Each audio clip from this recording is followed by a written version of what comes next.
Hello and welcome to this month's Leaderboards, where we look at the past month's NPDs, in this case April's NPDs, and break it down to what does this all mean.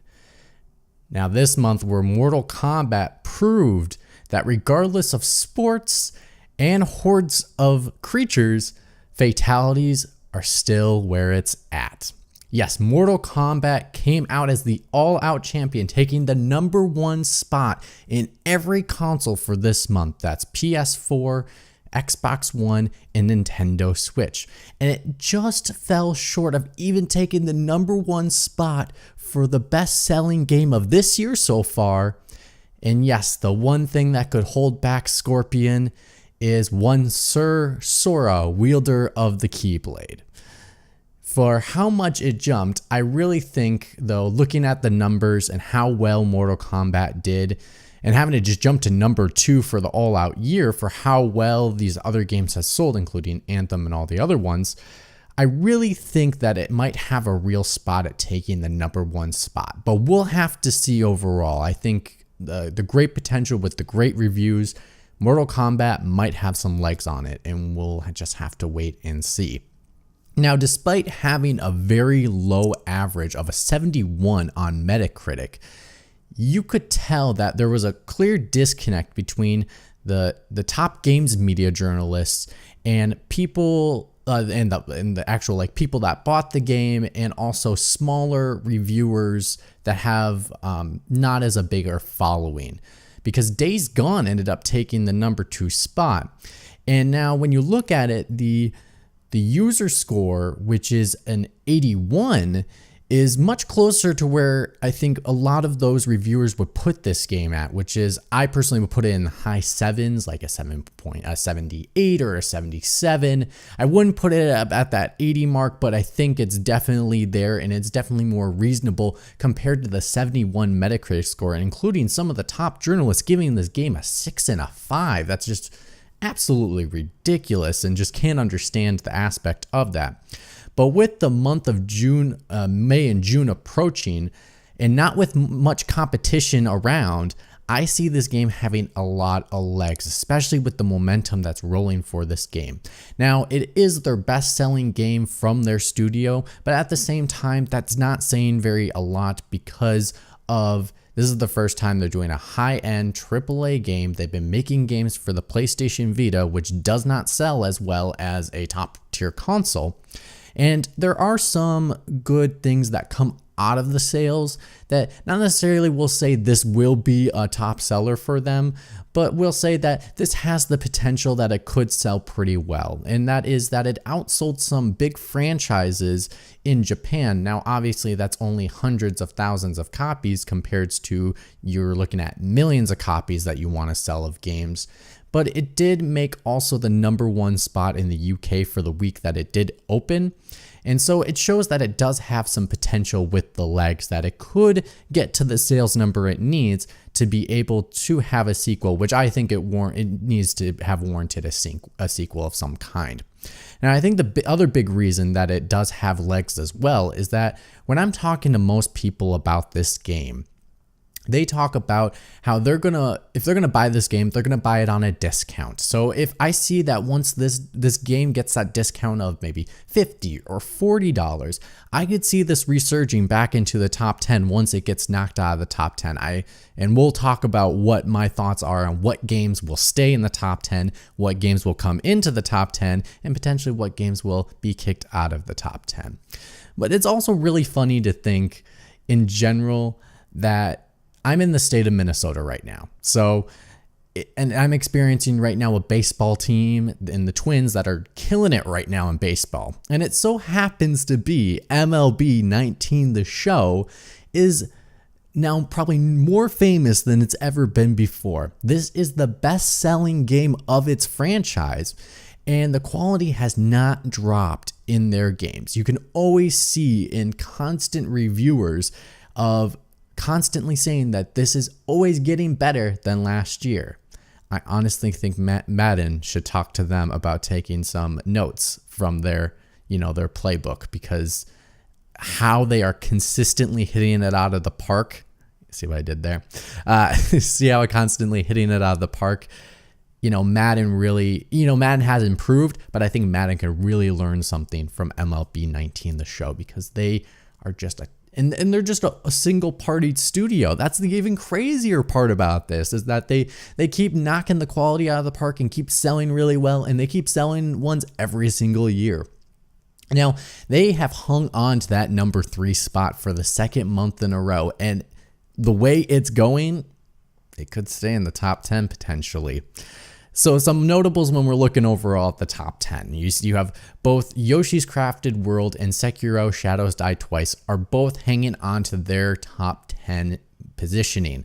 Yes, they did drop a bit. Yoshi had a smaller drop in just I believe it was a 1 spot drop, and then Sekiro dropped a couple more spots than that. But they both hung into the top 10, which shows they have some legs coming from a pretty busy first quarter and having some top tier games coming into play this last month.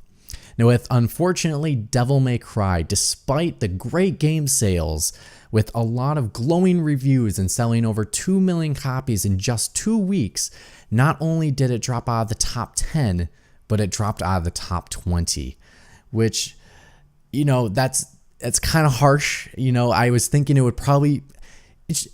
would stay at least in the top 20, but the fact that it dropped out of the complete top 20 made me a little concerned about the game. But despite that, Capcom has said and came out with a statement just recently that they like the numbers, their investors like the numbers, and they see Devil May Cry 5 in regards to how the sales were doing as a successful reinvigorating the franchise of the Devil May Cry brand.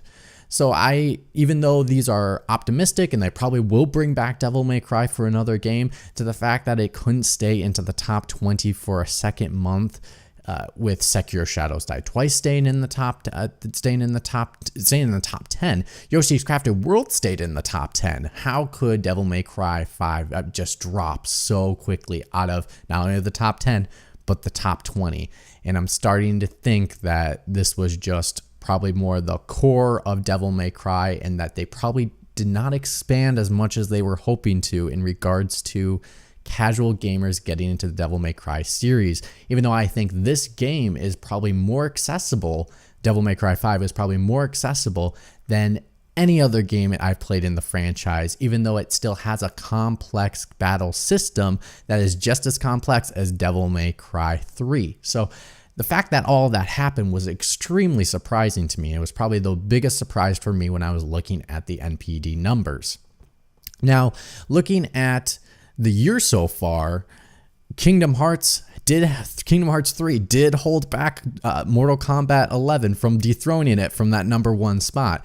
But just the fact that, but even looking at that, another game got into the top 10 as well. Yes, MLB The Show hit a homer here and got itself into the 10th spot, which was quite impressive of itself. And it did the same thing last year, which, you want to expect that if you want a consistent franchise like that. You have your Call of Duties is always going to get in the top 10 for the entire year. If you have a Rockstar game, you're always going to get in the top 10 for the year. MLB The Show was one that always gets itself into it, but unfortunately it always falls out once we hit the fall. And I anticipate it doing the same. I looked back at a couple years of NPD numbers, and it always falls back once we hit right into September, right into the fall. MLB The Show unfortunately falls out of the top 10, but it will probably jump a few more spots in this top 10 selling games for this year, but eventually it will pop out of the top 10.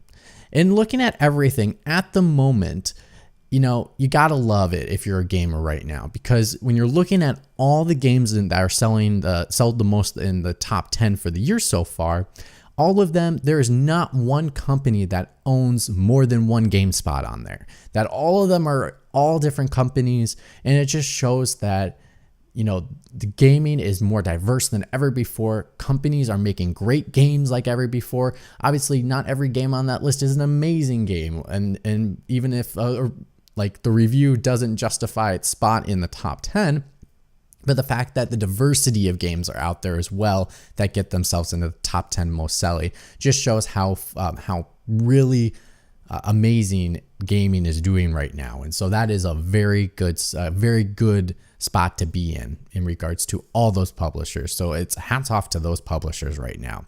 Now, looking into next month, this is part of the show where we're kind of going to do some predictions. And, I may fall flat on my face with these predictions, but it's better to give them a shot than not to do anything at all. Now, for the month of May, there are 2 games this month that I think could crack the top 10 that I see. And one of them is Rage 2, and get this, Team Sonic Racing. Now, I see Rage 2 definitely getting probably to that number 2 spot. I just don't see it getting enough sales, especially for how it's been reviewing, how people have been talking about it on social media. I just don't see it ramping up to dethrone that Mortal Kombat 11. I think it's going to hang on to that number 1 spot. Now, I know Team Sonic Racing, a lot of people are hating on this game, but you got to look at the appeal this game has. And when I was looking at Metacritic, its score is actually not that bad. It's in the 80s. That score is in the 80s. So it's a kid's game.